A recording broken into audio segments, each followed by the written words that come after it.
Hey, good evening, good people. How you doing? Welcome to the Coffee Talk with ID Grandpa. And you know what, good people? Thank you for your amazing response to our last show, and hope you've been keeping warm in this cold Nairobi weather. Today's topic, we're going to be speaking about why we close our businesses once we start them. And as when, like, during some years back, we were being told if your business survives the first 6 months, and you will say, Sahi Nikunoa. And to help us navigate this topic is amazing project manager by the name Zainab. Mambo vipi? Nzuri sana. How are you doing? I'm fine, thank you. Yeah. Maybe you can tell our viewers who are you, what do you do? Okay. All right, my name is Zainab Salim. I'm a project manager. So I handle projects from in all industries. I don't have a specific industry at the moment.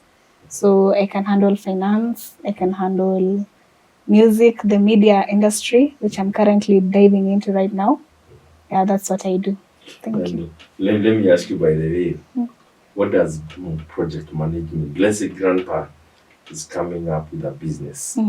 You as let's say I have a shop. Do I need a project manager? What size the shop? Oh, yeah. So what does project management entail? Okay. When I come in as a project manager, I'm there as your financial advisor. Okay. I'm there to help you monitor the market, see what the market needs. Yeah, so you don't have to go at a loss. Okay. That's something you can prevent. And also I help in the planning. You know, you need to have a proper write-up and a proper project plan for you to begin any project. Yeah. By the way, talking about that, every time I send you my documents, you always see what I do not see. You're always picking up. I can remember Juicy, I sent you a document, you're like, why the same statement, the white true slides of the same statement? So you go document per document per document. Yeah, that's amazing. Because in my industry, we deal with a lot of agreements. So you need to be very careful so that it doesn't come to backfire in the end. Yeah. Turudi December. Hii mchezo ya tailors na customers. Now that's where you come in. Now let's now deal, like, for example, I'm a tailor. How do you play a role into my industry? Okay. Unaona hii mchezo yao? Nimekuja nimelipa. Tailor na zile heka za bunwasi. Yes. Okay. In such situations, you need to have, first of all, like a quotation. The tailor anafaa kuwa amekuandikia quotation, so you know how much you're supposed to pay and everything. Okay. And then the following day, now that's where the problem comes in. Yes. Yeah, juu unapata, sijui I have other customers, I have to do this and this and this, but you have already paid, right? Yeah. So that's why the agreement comes in. So your work, for example, the way I'm understanding, if I'm a tailor, you sit down with me and tell me, Grandpa, how much workload do you have? How much do you work? What's your deliverables? Are you meeting them? Nimeambilia mtu hii material. Utani kukona ama utamletea hizo. So you make sure system is you are laying foundation for the conversation. I'm sure you've seen, I ask young people. Sasa hivi nikiangalia WhatsApp yangu, kila mtu anauza manguo the same. Yeah. Viatu the same. Kenya uniform. We call this Kenya uniform sasa. House appliances and everything. From where you sit, where are we, first of all, as a nation from a business point of view in this 21st century? Okay, from how I see it, it's a point where everyone is trying to build themselves. Yeah. And then people are also struggling because of the inflation and everything, the high taxes and everything. So kila mtu, ukisikia, I've noticed Kenyans have this habit. Ukisikia biashara moja imevuma, kila mtu anaenda. Yeah, because they are like, Kenyans are idle. but they want to do something, but they don't know what it is. Hawajui ni nini What do itawatoa you kwa mean block. that we are idle? Like when you look at the unemployment rates, it's really high. Like youth wengi hawana kazi. Yes. Unaona? Yes. And they're looking at it, they don't want to work. They want to work, but they don't know where they will go to, you see. So wakiona hii biashara ndo inaleta pesa vizuri, so everyone runs. You remember a few years back, kulikuwa na hii project ya quail birds. Yes. Unaona? Venye mtu alianza kuiongelea nini, kila mtu akaingia huko, na everyone is a quail farmer. Actually, what you said, it has reminded me. I don't know whether it's right or wrong, but for some reason, I just loved Cairo. He brought about a different game.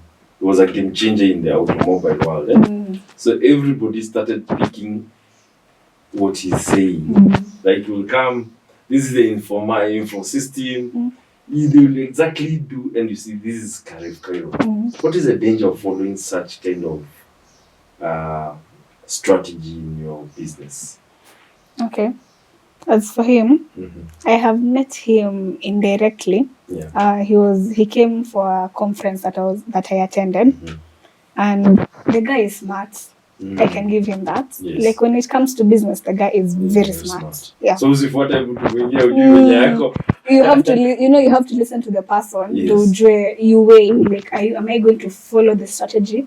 And then something people don't realize is what worked for me is not what will work for you. So for him, apart from the PR that he plays, kuonesha na anajua kiasi, he's a business guy. Tough one in this case. Yeah. So grandpa siamuke anze kudefine magari hapo niseme ati nataka kumfikia. No. You know, for him, he started at rock bottom. He's self-made. You get? Yes. Ati alikuja na inheritance, self-made. Like he was talking about how he started working at is it a car shop or something, a car dealer shop, and he was working. He went there and told the person in charge that I want to work for you, but si lazima mnilipe pesa mingi. You know, like he wanted the experience, he wanted to learn how it's done, because you can't start something that you don't understand. It won't work out. You know. So he went there, did his car internship, he learned how the system works there. So like, after he gained enough capital to now start, now at least he knew how he's going to go through it. Na hivyo naliomoka. Actually, you've hit my first two segments because planning is very important. Yeah. So usione mse anapiga kelele hapo na ukuje. Usione grandpa anapiga kelele hapo kwa TV unifuate, hujui venye mambo inaenda. So planning is very important. Yeah. You think we lack planning? For real?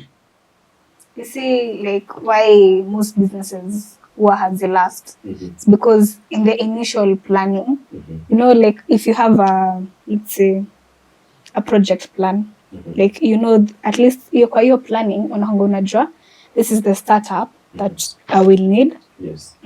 This is I will get up and ontatoa the raw materials. This is how I'm going to convert it. Yes. This is how I'm going to sell it. So hiyo inakuambianga the cost of production, how to start, how to even manage the business, how to market it. So if you lack a plan, what are you doing, really? Actually, you said like that, and I remember I was meeting Honorable Sankok, and he was telling us how his farm operates. So kuna hii mavi ya sijui ni ya kuku or something. No. Mavi ya ng'ombe or something. And mbuzi. I can't remember it, but it's one of the defecation from one of the animals.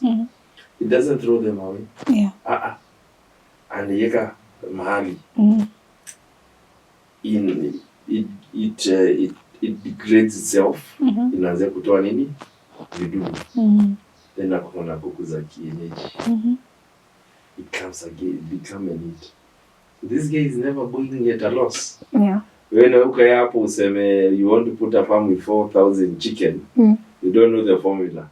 But do you think also with like there are two examples that people now with the generation of AI and the Google. Mm. We are not even researching that much. Tunaenda tunasema, give me a business plan. It develops for you. Then you hit at a dead end. Okay, I think AI has its merits and demerits like everything else. But it's a tool that if you use it properly, it will help you greatly. Because there's some knowledge that you lack, right? That's why you're going there to learn, right? So when it gives you an idea, it's up to you to now actually actualize it. Get.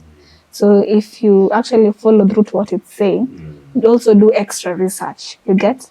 Because it might give you information, but have you seen it kwa ground? Like kwa ground kukoaje, Because it's kind of giving it in a perfect world situation. You get? So wewe linganisha na ground kunakaje, then you see what you'll take out and what you'll actually use. Yeah. And let me ask you, as a business owner, sahi unapata watu wengi wanafanya vitu kama nitoje PR zamani na marketing were two different things. Do you think we are doing a danger in combining it in today's business? No. Okay. Like in today's business, without proper marketing and PR, it won't make it. Because how do you get to your customers? You get, like, you might have a very wonderful product, but watu hawaijui, people don't know where they're going to get it and everything. So that's where marketing comes in. Most people these days, digital marketing is actually a tool that is actually used these days. And it's helping so many people because at least sasa hii, things are easier. Okay, like there's this bag I saw on TikTok. It was a tote bag. They were advertising it on TikTok. If I didn't see it on TikTok and if they didn't tell me this is the price, this is where we're located, how would I have known hiyo kitu iko? So I saw it, I liked it, and I went for it. You get? So if you don't show your customers what you are doing, you won't get anything at the end of the day. But all of us having the phone, do you think I'm also like an effective marketer just because I have an iPhone? There's a difference between me marketing and someone doing it for me. Okay, you find most of the people who are doing digital marketing, it's a course that is offered. It's for real? Yeah. It's a digital course. Marketing? Digital marketing is a course. Allah? Like for you to be employed by a company to be the marketer and stuff, they have to ask you like, umesomea hii kitu, like, do you know what you're doing? Like, yes, you have a phone, but do you know like how to actually use it properly? Just uko na simu, uko na camera, but do you know how to use it? Do you know how to tap into the network vizuri? Like, how do you tap into that if you don't have the know-how? Yeah. How do you tap to the people's marketplace? It's not just a matter of having a good gadget, but also having the information. Let's go for a break, come back, and continue with the conversation. This is a Coffee Talk with the Grandpa. And the amazing Zainab. Salim.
never the best.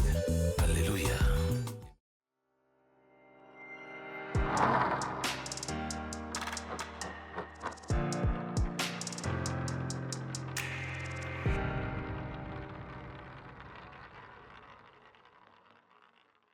Hey, good evening, good people. Welcome back to the Coffee Talk with the Grandpa. In today's conversation, we are having a conversation with a project manager, Zainab Salim, where we are discussing why do businesses fail once they start. Ama unapata unaanzia biashara, but along the way unapata hurdles. Say Zainab, the way you are saying, with the digital platform. And you find that Grandpa and everyone else, we want to sell this jacket online. The competition is stiff. Very. How do I stand out from the competition? They're selling the same item. Yes. Now that comes to how you handle your customers. Hapo ndipo tumepotea sasa. How you handle your customers. Juu utapata, yes, you're selling the same thing, all of you, but then nikikuja kwa huyu na ni treat better, nikaenda kwa huyu mwingine ananipea attitude ako like, oh, ni hii na ni hii na tusisumbuane ni nini. So you're like, where do you feel more welcome? I have a question to write on that. So I will go to this shop. There's a friend of mine wanted a piggy bank or something. And because she was not in Nairobi, so I go to the shop. And this lady, yes, she's selling online. But you know that courtesy of as when you're online, bado wako. What mean and no kani meenda. Do you know how to stand there for 5 minutes? What would be your technical approach, or what would you advise such people who they want yes to sell online, but pia kuna shop? How do they go about it? Okay, I have gone into shops who are also selling online, but what I've gotten from them is, if kama wewe uko hapo uko TikTok, mostly they use TikTok lives and stuff. They're advertising your product. You can't maybe, how do I call it? You can't sell to the ones who are buying them online at the expense of someone who has taken the journey to actually come to your shop, see it for themselves. Like you have to get a way to balance them. Like I've seen people, kuna mmoja ako online, ako hapa anauza na market and everything. But then there's also another person who's attending to the people who are coming physically. So I think that helps balance out, though. Hakuna customer na feel left out. You get? Yeah, I think that's a better way. So that's where the planning inakuja. Yeah, that's why you have to plan it. Because if you didn't plan for an extra employee, then that would be an extra cost to you. There's something you say there a lot. So many of us are unemployed. So kama hiyo bag umeitaje? Tote bag. So I think is the in thing in Kenya. Yeah. Now everybody is into that. Yeah. Is it laziness? Is it the lack of planning? What's not happening in the Kenyan market? In terms of the marketing. Ni kwa nini tunaingianga si wote hadi kwa shimo moja si wote? You know, it's people see an opportunity to get money. Like quick money. You know what Kenyans love is quick money. So ukiona place yenye inakupea pesa mbio mbio, you all run there.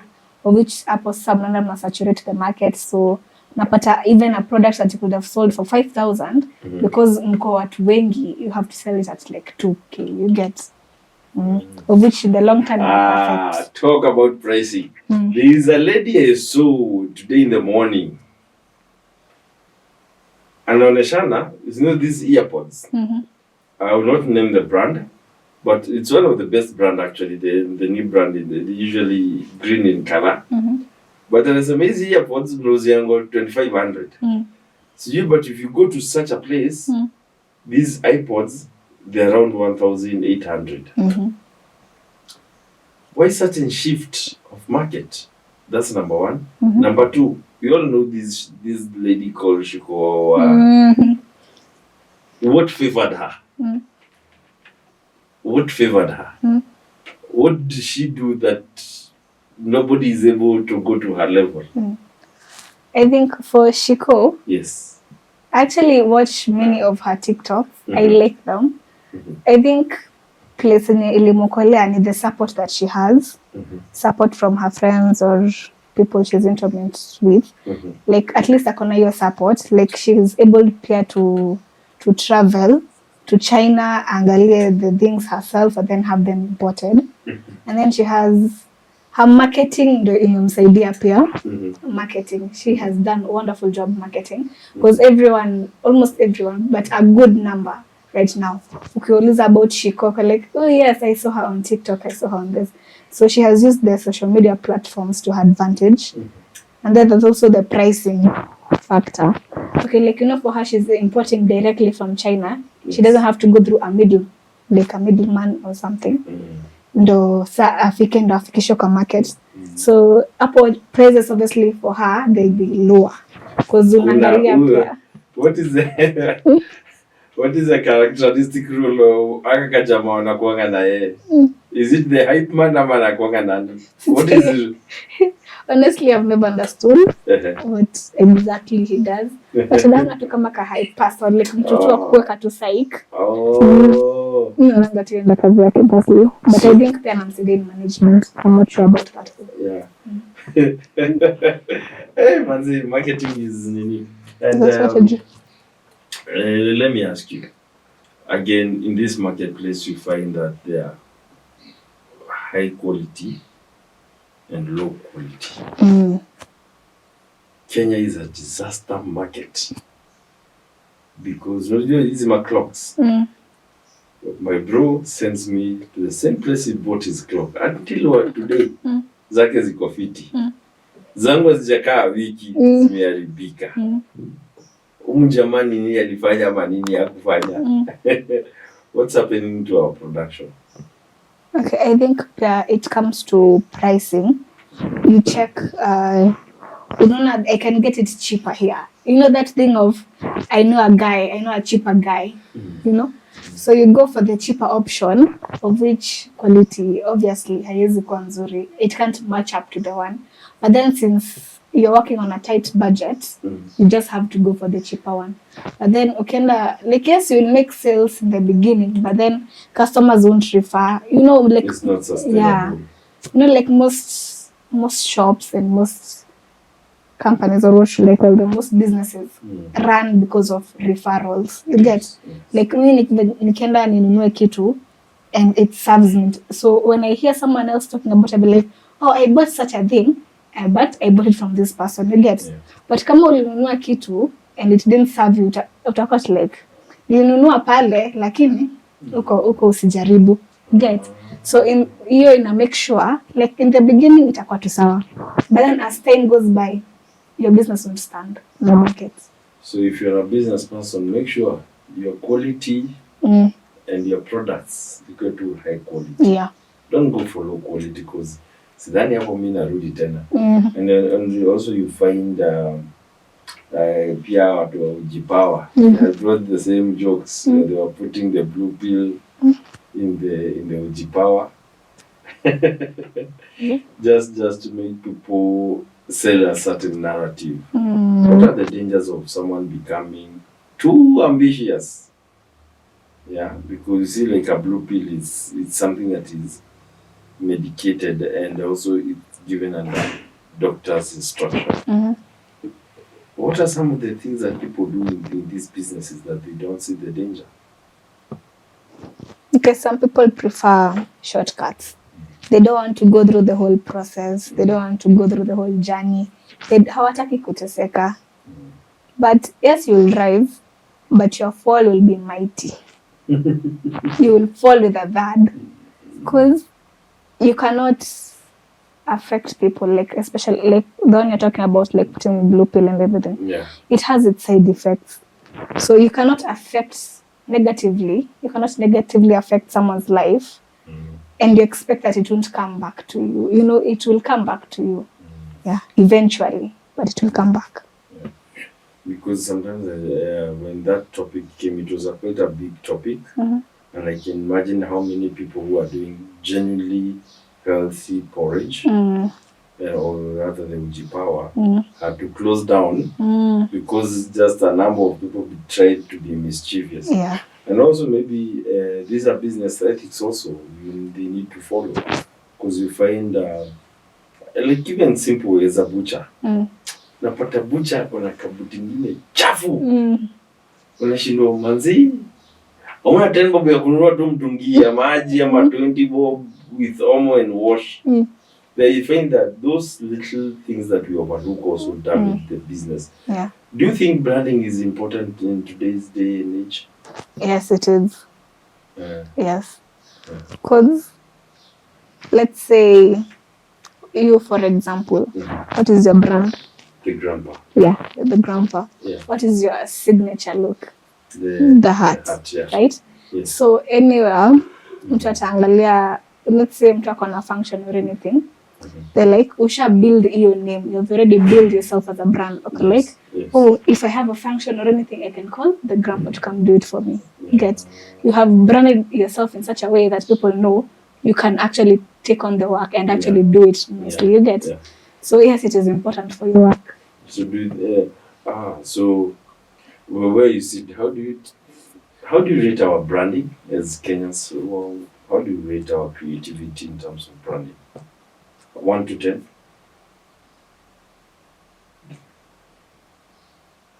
It's a 5 because there's room for improvement.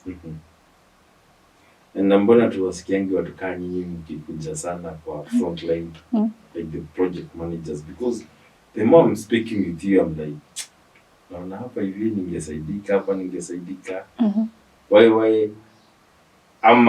How do people reach people like you? Or rather, how do we get this information if I'm a business person? Okay, at some point it's kind of tricky. Yeah.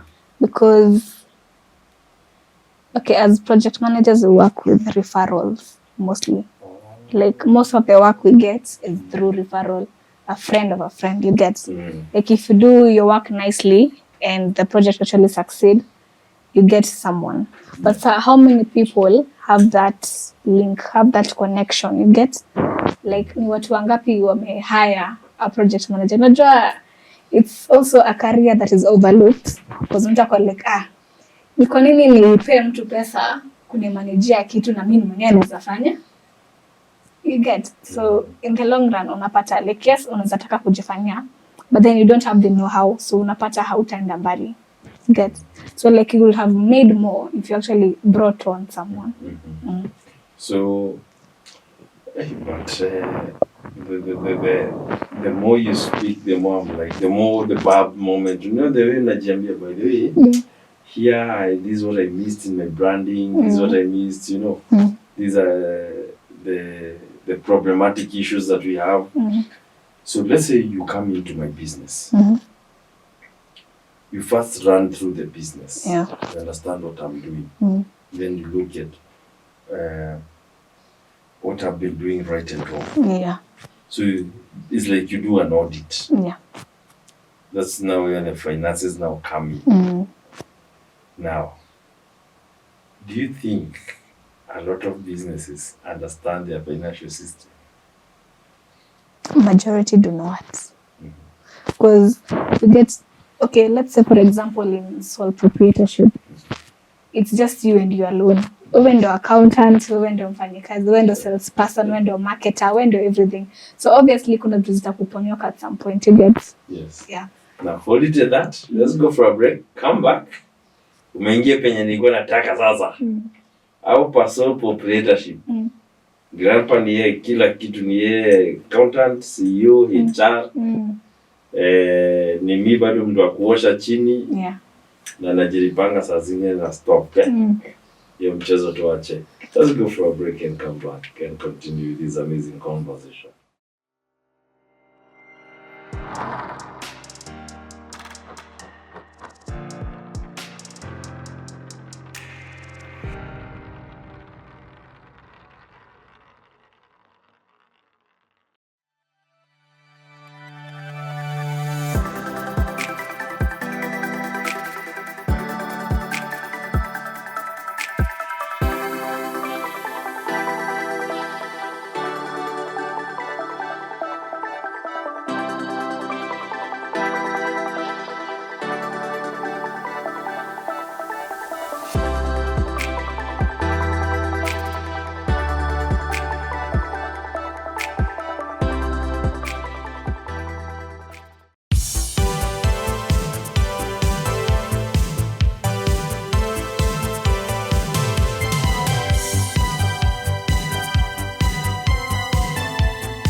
Welcome back to the Coffee Talk with I the Grandpa, and today we've been having a great conversation about businesses in the 21st century, and to help us dissect whatever you're talking about is a project manager by the name Zainab Salim. Mm-hmm.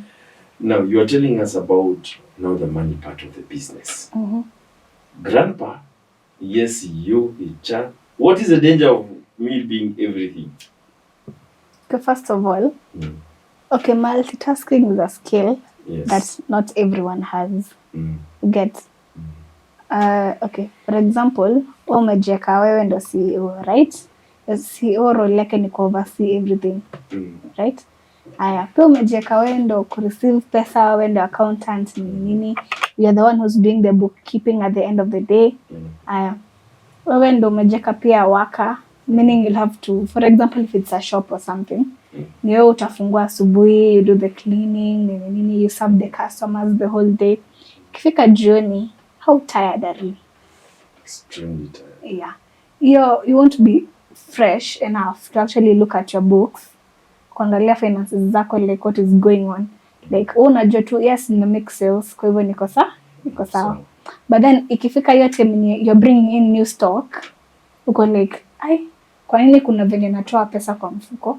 Because you've not calculated what you're doing.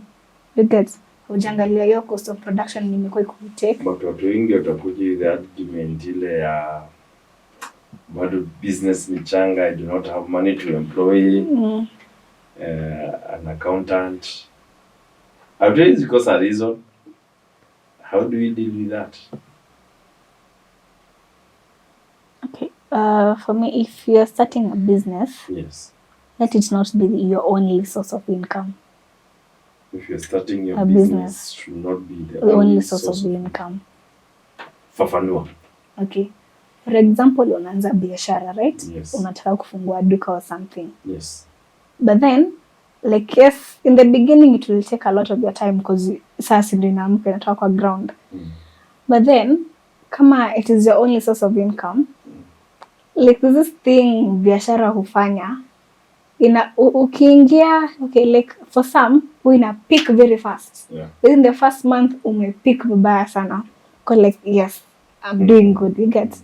But then after some time, inarudi chini. You get, like seasons change, people spending ya watu pia inabadilika. Juu naangalia like kama sahi January, a lot of businesses zimeenda chini. Juu priorities sahi kwa kuspend, sahi kwa like school fees and all that stuff. So kama hiyo ndo the only thing unategemea, how will you survive? Si hapo ndo utapata unachukua pesa ya stock to actually maintain your life, you get. So no, in the long run, unajumiza kibiashara.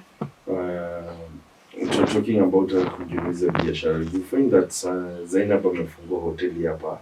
Umeona watu wamekuja, wamekula chips mtaani. Grandpa naye akuje amefungua hapo next. Actually, let me put it this way. There is a question I was asked. How come unauza maji 40 bob? Na watu, I don't know whether you are the one who asked me the question. I can't remember who it is.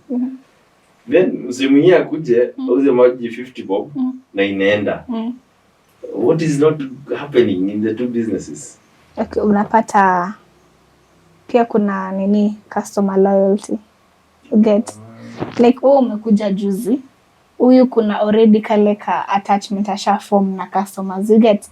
Like unaona kama umezoea kuendea kitu hapa na hiyo kitu haijai kuumiza, it has never gone wrong for you. So obviously every time utakuwa unaenda hapo. Then like there's this, people are afraid of trying something new, unaona? Like yes, hapa na uzonga niko sawa. Sasa kwa nini niende hapo alafu kibati mbaya iniharibikie? You know? So like hata kama umeloa price, huyu bado ata maintain yake. And talk about customer loyalty. There is a big problem that I find it actually, especially in the hospitality industry. Customer service. It is very, very wanting in this country. Yeah. Actually, I have like very few restaurants I go to, and I love being served by a specific person. How vital is customer service to a business owner? I think it's a key factor that will help your business. But then it all goes down to you. You get, like, for your employees to serve your customers well. How are you treating them in the first place? That's something that is overlooked. Yes. Okay. Like, you want to mistreat your employee and you expect them to serve your customer well. It can't happen. Because hiyo hasira yenye ametoa kwako, obviously atapelekea customer. Na customer hatafurahia. And that customer will never come back. So you're just there, you're wondering kwa nini sales zinaendelea zikidecrease. That might also be a reason. So today grandpa amefanya shughuli na Zainab. Tomorrow nimehit. In the moment nimeanza kufungua mashop left, right and center. What is the danger? Because I see that's what people do. Mnapata mseme trend. They are scattered everywhere. How should I behave once nimehit? I've gone viral. How should I go about it? Okay. You see, your period of time when you go viral. There's this trend in Kenya where you don't be, hawezi go viral for a long time. Like, we give you like a period of maximum 3 months. 3 months kishaisha nivo. So, for example, let me ask this in a better way. So today grandpa may post video country music. Our director of photography Eunice aniambia, grandpa, would I take you to Mombasa through my company, Eunice Tours. Zainab aniambia, through Zainab Marigi Technologies, we are going to give you a phone. And all this you're using me as a brand marketer. How should I behave once I hit viral stage? Okay. That it's you can either make it at that point or also lose everything at the same time. Sababu kuna this pride inaingianga mtu. Like, I've made it in life. You get, not knowing that things change. You get, I think you should just remain neutral. Pia kuwa cautious of what you're doing. Make sure hata kama you're changing, don't change too much. You get, like, make sure, but pia know how to safeguard yourself. You get, kuwa na two backups twako. Unaona? Ndio isifike time yenye, because people are always rising. Kuna mwingine bado ata rise. Na akirise, what do you do? What do you do then? Yeah, exactly. So na kama hauko umejipanga, what happens to you? But how come people like kina Churchill have been able to stay on the game? Mkina Maina again, Jeff Koinange. These guys have controlled the airwaves. What makes them to be there? I think pia proper planning of how you plan yourself. So your beginning determines the end. Yeah. How you plan yourself, you get, and then they don't get out of character. Get, like, wanna maintain your brand to the point yenye people like una get the fame inaweza kuja, for example, and then you, like, people know you like this, like, there's a way I know you, grandpa, you get. But then, like, after you hit fame, you immediately change. So naanze kudai yellow, white, ama ninyoe ndevu. Exactly. So, like, don't change your branding. So once you change something small, you've lost. That's a point where you should be so But I believe because there's a time in this show, if you look at the previous videos, had decided that because it's a different show, I remove my hat. The audience, my audience were like, we know you by the hat, we turn it. Yeah. So it's that important. People become now part of you. Exactly. You cease now to be the grandpa now. Yeah.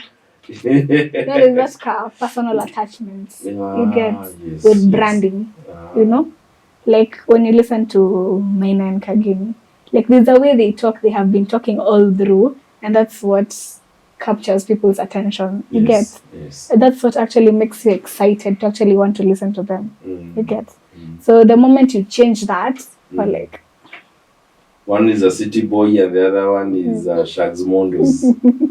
Now, what are the dangers of expansion? Because unaona msee ameuza wigs 2-3. Anaona nimefika, nafungua duka hata ya mapasta. Wanafungua kanisa moja, wameona hii Sunday wameokota 20,000. Anafungua tu church twingi. anything in Kenya, you touch some good money, people expand. They overdo it. What are these dangers and how can one control over expansion?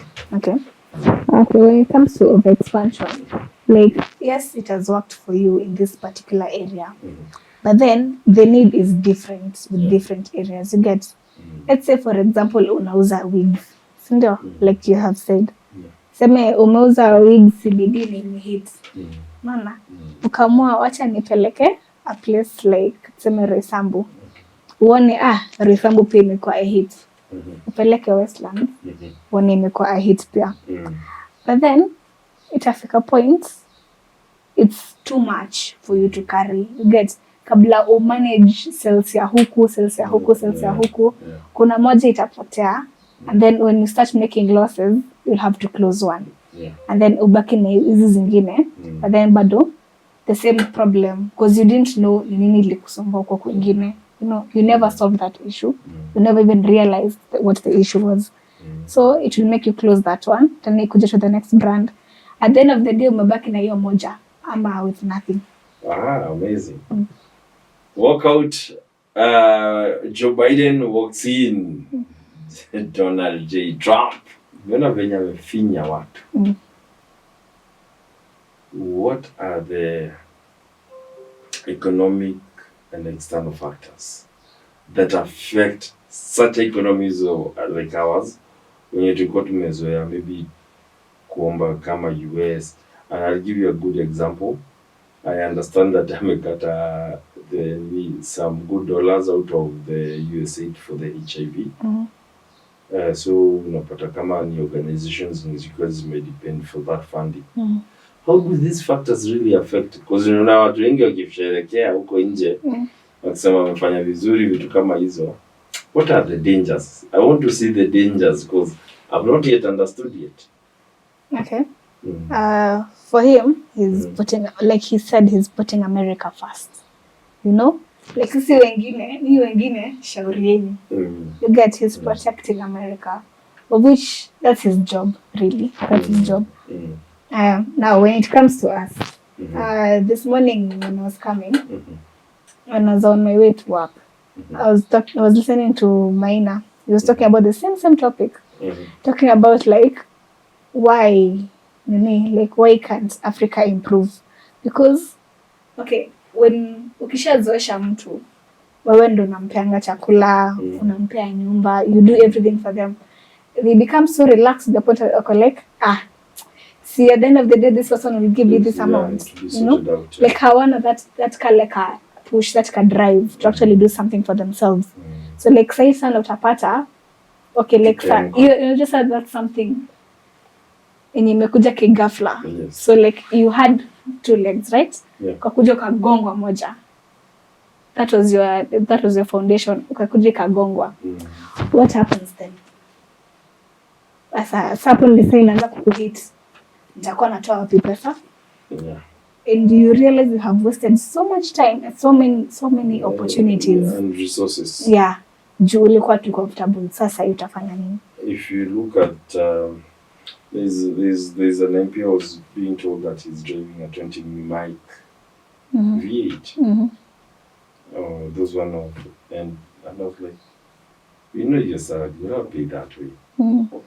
So I'm sure also the government is going to check around what's not happening. Wow. Zainab, thank you for such an informative talk. Because I think a time has come for us to see the business in a different way. Maybe you can look at that camera and maybe give us a parting shot to the people when you are going on the speed down to closing the business. All right.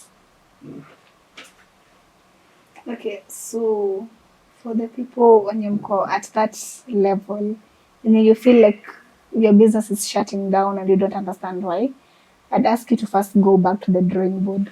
You get, like, what was the purpose of you opening that business? Angalia along the way, how much have you spent? How much have you gained? How much have you lost? Yeah. And then angalia, ni kitu inakuchoma ama ni kitu you can actually revive. You get? Angalia what the issues have been. If it's something you can solve, solve it. But then if it's something you cannot solve, usiache kusink. Because people get into bankruptcy trying to save something that cannot be salvaged to get. But anyway. Thank you for coming and thank you for that great talk show. Good people, I think these are quite a broad topic. I hope tumeguzaguza tu vitu hapa na pale where it has benefited you in one way or the other. Until next Sunday, God bless you. May He keep you. And you know what? Keep on. Goodbye. God bless you and goodbye.